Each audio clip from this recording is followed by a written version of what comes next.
Agora a gente vai estudar a segunda força de ligação intermolecular, que é as ligações de polo.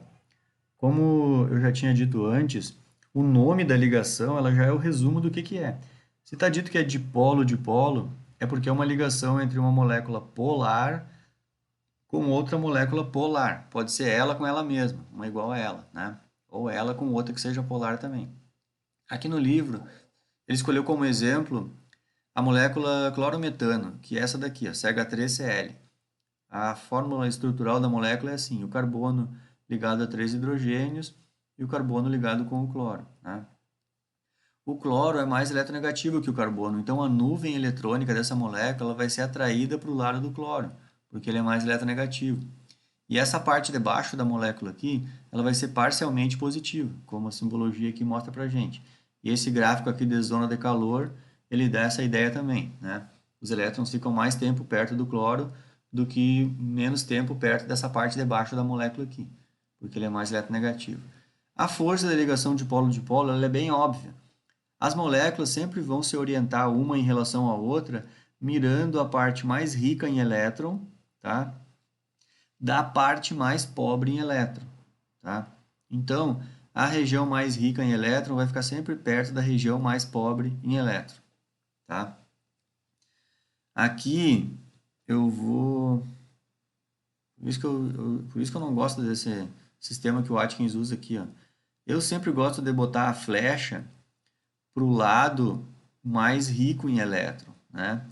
E aqui o Atkins ele sempre bota a flecha para o lado mais pobre em elétron, tá? Beleza? Pode fazer. Só que aqui o Atkins usou um gráfico de zona quente e deixou a zona quente, que é a parte mais avermelhada, é a região mais rica em elétron. Então ele não deveria ter botado essa parte vermelhinha aqui na molécula. Isso aqui dá um bug no cérebro do cara. Tu olha aqui para cima, a região mais rica em elétron está vermelhinha. Tu chega aqui embaixo, a região vermelhinha é a parte parcialmente positiva. Entenderam? Então, aqui eu ratearam nas cores aqui do troço. Então, assim, ó, eu vou explicar falando o que é. Então, aqui, ó, aqui é a região mais rica em elétron, tá? Vamos pensar assim. E ela vai se aproximar da região mais pobre em elétron, tá? Então, só para vocês não se atrapalharem aqui, ó, porque ele, na verdade, ele usou a vermelhinha aqui na região mais pobre, né? Então, mas é isso. Região mais rica em elétron vai se orientar vizinhamente a uma região mais pobre em elétron da outra molécula. Feito, é isso. E isso é a ligação de polo. Bom, agora a gente vai estudar alguns detalhes dessa ligação.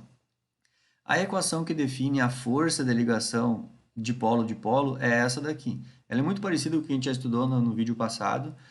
Lá, o vídeo passado era sobre a ligação íon de polo. Então, na equação aqui a gente tinha a carga do íon, só que agora a gente não tem íon, é de polo. Então, a gente vai ter simplesmente o momento de polo de um com o momento de polo do outro. O que quer dizer momento de polo? A grosso modo, quer dizer o quanto que a molécula é polar. Ou seja, quanto mais polar ela for, maior vai ser o valor do momento de polo. Então, já dá para perceber que quanto mais polares as moléculas forem, maior vai ser a ligação entre elas, porque se a gente aumentar esse número de cima aqui da conta, vai aumentar a energia potencial da ligação, né? Então, aqui já é um conhecimento. Quanto mais polar as moléculas forem, maior vai ser a ligação entre elas, dentro das ligações de polo, tá? Só que outro detalhe que vem aqui é que a distância entre as moléculas, quanto mais distante, mais diminui a força da ligação. O detalhe é que essa distância está elevada ao cubo. Se vocês olharem no vídeo passado, vocês vão ver que a ligação íon de polo, a distância entre as ligações diminuía a força da ligação. Só que aquela distância estava elevada ao quadrado. Em outras palavras, nesse caso aqui, a proporção em que a gente aumenta a distância entre as moléculas e isso faz diminuir a energia potencial da ligação, ela é mais potencializada do que na ligação que a gente estudou no vídeo passado, que era a ligação íon de polo, entendeu? Mas potencializada é isso. Ou posso dizer, vou tentar dizer isso de outro jeito. Essa ligação aqui de polo, ela só se configura, digamos assim, a gente pode considerar que existe uma atração dessa molécula com essa se elas estiverem bem mais perto uma das outras do que nas ligações íon-dipolo. Digamos que uma ligação íon-dipolo, a gente pode admitir que ela já começa a existir com uma distância um pouco maior do que ligações dipolo-dipolo. É isso. É tu imaginar duas coisas se atraindo. E aí eu posso dizer assim para ti, olha, se essas duas coisas for íon-dipolo, se elas estiverem numa distância tal, eu já admito que tem uma interação entre elas. Agora, se as ligações forem dipolo-dipolo, eu já vou ter que dizer o seguinte, olha, aquela distância de antes não dá para a gente dizer que tem uma interação. Nós vamos ter que aproximar um pouco mais elas. Aí eu posso dizer que tem, entendeu? Então é isso que eu quero dizer. E é isso que a equação, essa matemática aqui nos diz. Que essas moléculas elas precisam estar bem próximas umas das outras para daí a gente admitir que existe uma interação. E o outro detalhe que tem aqui é que essa equação matemática aqui ela se refere a ligações dipolo-dipolo no estado sólido. Porque no estado sólido as moléculas elas têm bastante... como é que eu vou dizer? As moléculas estão muito... A energia cinética delas é bem baixa. E elas podem muito bem, com o tempo, se organizar em a região rica em elétron, ficar vizinha da região pobre em elétron, aqui a região rica em elétron, fica vizinha de outra região pobre em elétron, e assim elas vão se organizando. Mas se a gente pensar nas mesmas moléculas e colocar elas no estado gasoso, essas moléculas vão ficar girando, a energia cinética delas é muito alta. Então, com muita frequência, a gente vai ter uma região rica em elétrons vizinha de uma região rica em elétrons da outra. Então, isso não causa atração, pelo contrário, causa repulsão. Então, se a gente pensar em moléculas dipolo no estado gasoso, a gente vai ter frequentemente momentos de repulsão entre elas, porque a gente vai ter aproximação de cargas iguais, de cargas parciais iguais, né? E aí, então, a equação matemática para moléculas dipolo-dipolo no estado gasoso é a mesma, só o que muda é que o potencial de repulsão delas vai aumentar bastante, ou seja, para mim admitir que essas moléculas no estado gasoso exista uma ligação entre elas, essas moléculas vão ter que estar muito perto uma da outra, para eu admitir que tem. E moléculas gasosas muito perto uma da outra, isso já é uma situação bem difícil, entendo, a gente ter, né? Então, é isso que justifica, então, ó, as interações dipolo-dipolo para moléculas gasosas, elas são bem baixas, tá? Porque a razão aqui, ó, a distância entre elas está elevada na 6. E à medida em que aumenta a distância, diminui a energia potencial da ligação, tá? Outro conhecimento que a gente pode tirar aqui é o seguinte, ó. Eu, sabendo a polaridade das ligações, eu já consigo prever o comportamento do coletivo das moléculas, ou seja, se eu sei como é que elas interagem com elas mesmas, que isso é a ligação intermolecular, eu já consigo prever os pontos de ebulição e ponto de fusão, por exemplo, né? Então aqui, ó, se eu coloco como pergunta, essa molécula aqui de cima, que é o para de clorobenzeno, tá? Para quer dizer que em relação a esse cloro aqui, a gente tem as posições no anel benzeno, que a gente chama essas duas posições vizinhas ao ligante de posições orto. As duas posições vizinhas às orto a gente chama de meta.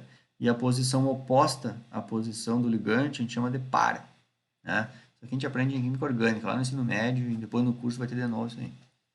Então aqui, a molécula de clorobenzeno, o para de clorobenzeno é porque a gente tem um cloro aqui e no lado oposto outro cloro. Ou seja, essa molécula aqui, o cloro é mais eletronegativo que o carbono. E vai atrair a nuvem eletrônica para o lado dele. Só que esse cloro vai fazer a mesma coisa no sentido oposto.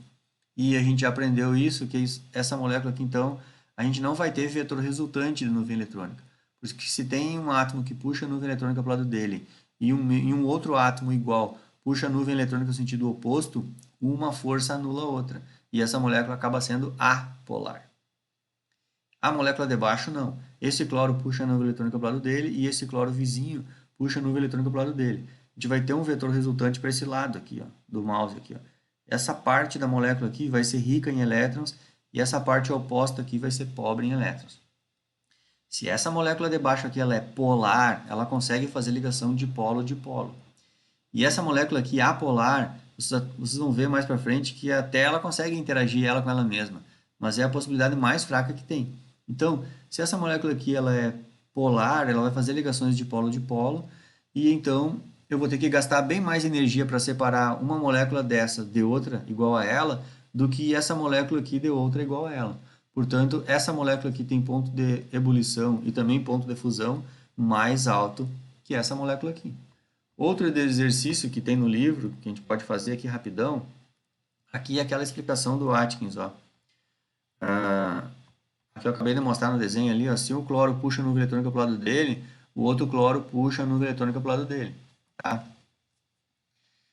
E aqui só por curiosidade, ó, vejam que o Atkins, ele rateou aqui de novo, porque aqui o Atkins usou as flechas como eu uso. Eu sempre uso a flecha apontando para onde migra a nuvem eletrônica, que é o sistema antigo de usar o vetor, né? E o Atkins gosta de fazer isso aqui que ele fez aqui do lado, ó. Ele bota a flecha mirando para o lado que fica parcialmente positivo, né? Pois aqui ele acabou de fazer errado a flecha dele. Ele tinha que ter pego essa flecha aqui e botado para cá, então. Se ele quer ser coerente, porque essa parte da molécula aqui fica pobre em elétron. Porque o cloro puxa para o lado dele, entenderam? E aqui é a mesma coisa. Então, aqui no caso desse desenho aqui, o Atkins usou as flechas que nem eu uso, que é o sistema antigo. Que é apontar para o lado onde migra a nuvem eletrônica, tá? Mas a conclusão aqui é a mesma. Isso aqui as moléculas, os vetores se anulam, né? E aqui o cloro puxa para o lado dele, esse cloro puxa para o lado dele, a gente vai ter um vetor resultante para lá, tá? Então aqui está aquela explicação ali. E aqui a gente vem para outro exemplo, ó. Se eu der a pergunta, essa molécula aqui e essa molécula de baixo, qual das duas tem maior ponto de ebulição? Então a gente vai olhar o seguinte, ó. Isso aqui é uma isomeria de forma, né? A gente chama de quando um ligante está no mesmo lado do outro ligante, da ligação dupla, a gente chama isso de cis. Mas se um ligante está no lado oposto ao da ligação dupla, a gente chama de situação trans. Tá? Então, a gente tem a seguinte situação, ó. O dicloroeteno na isomeria cis, ele vai ter ponto de ebulição maior ou menor do que o dicloroeteno na isomeria trans? Acontece que na isomeria cis a molécula fica polar, porque a nuvem eletrônica é puxada para cá e a nuvem eletrônica é puxada para cá. Esse lado da molécula aqui fica rico em elétron e esse lado oposto fica pobre.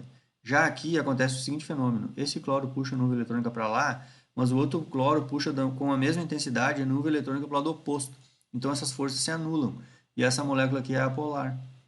Então a gente vai ter que essa molécula aqui é polar e essa apolar, portanto essa aqui vai ter uma força dela com ela mesma mais forte do que essa daqui. Portanto, essa molécula aqui vai ter maior ponto de ebulição do que essa de baixo. Se a pergunta fosse, e essa molécula aqui com essa aqui do meio, qual das duas tem maior ponto de ebulição? De novo, ó, só vocês olharem aqui, essa molécula de baixo que é polar. Ó. Aqui o cloro puxa a nuvem eletrônica para o lado dele e o cloro puxa a nuvem eletrônica para o lado dele. A gente vai ter um vetor resultante para esse lado de cima da molécula aqui. O lado de baixo vai ficar pobre em elétron. E essa aqui é a polar. Se essa aqui é polar e essa é a polar, é certo que essa aqui vai ter ponto de fusão e de ebulição mais alto do que essa daqui. Acho que uma coisa que não foi dita aqui é o seguinte também, ó. Deixa eu voltar na equação matemática lá.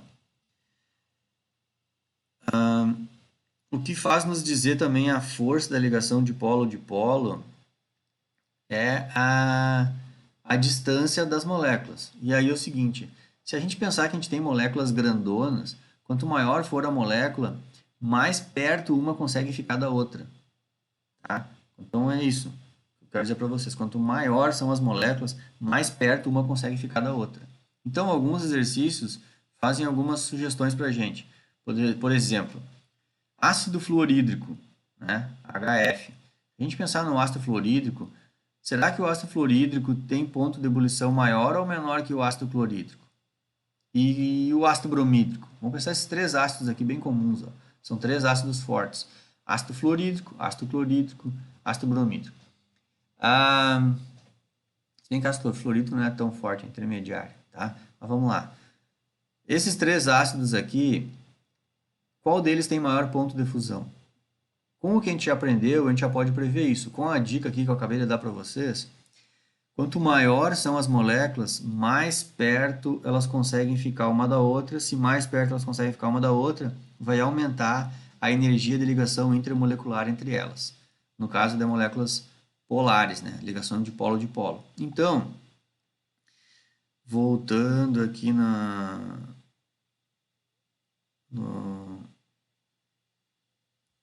tabela periódica, ácido fluorídrico é uma molécula menor que ácido clorídrico. Por que eu estou dizendo que é menor? Porque é óbvio, o flúor tem 9 próton, 9 elétron, né? Tem elétron na segunda camada, já o ácido clorídrico está na terceira, tem 3 camadas de elétrons. O ácido bromídrico tem 4 camadas. Isso aqui a gente já viu, né? Quanto mais para baixo na tabela periódica, maior são os elementos, né? Quanto mais para baixo, mais para a esquerda. Então aqui, ó, o ácido fluorídrico é uma molécula menor que ácido clorídrico, e ácido clorídrico é menor que ácido bromídrico. Portanto, se dos três a molécula maior é o ácido bromídrico, essa molécula aqui vai ter uma interação de polo mais forte que as outras. Ácido bromídrico tem ligação de polo mais forte que ácido clorídrico, e ácido clorídrico tem ligação de polo mais forte que ácido bromídrico. Inclusive aqui, agora que eu me dei conta, olhem aqui para essa parte da tabela, porque quando eu boto o mouse no átomo, aparecem informações aqui. Ó, e algumas informações estão ali. Ó. Podem ver para o flúor, que é que aqui não é do ácido, né? Eu estou rateando também, porque aqui não é do ácido. Mas não, eu teria que achar isso, né? Bom, agora eu não procurei, agora eu deixo. Mas se a gente fosse ver, se vocês pesquisarem aí na internet, vocês vão ver que ácido fluorídrico tem ponto de ebulição menor do que ácido clorídrico. E ácido clorídrico tem ponto de ebulição menor do que ácido bromídrico, né? E aí, depois, tem um detalhe que eu não cheguei ainda nessa explicação aqui do ácido fluorídrico, clorídrico, bromídrico, ácido iodídrico, né? Tem esse negócio aqui do tamanho, né? Mas depois tem mais um detalhezinho de uma outra força de ligação que eu não expliquei ainda, que aí eu ainda vou voltar nessa questãozinha aqui, tá? E o que eu quero então dizer para vocês é isso, que é uma dica, né? Que essa dica não tem, acho que aqui no livro, não lembro de ter lido. Mas é isso, quanto maior são as moléculas, elas mais perto conseguem ficar, então vai aumentar a força de ligação de polo, tá? E para finalizar aqui, eu quero só voltar, a gente aprendeu a segunda força da ligação intermolecular, né?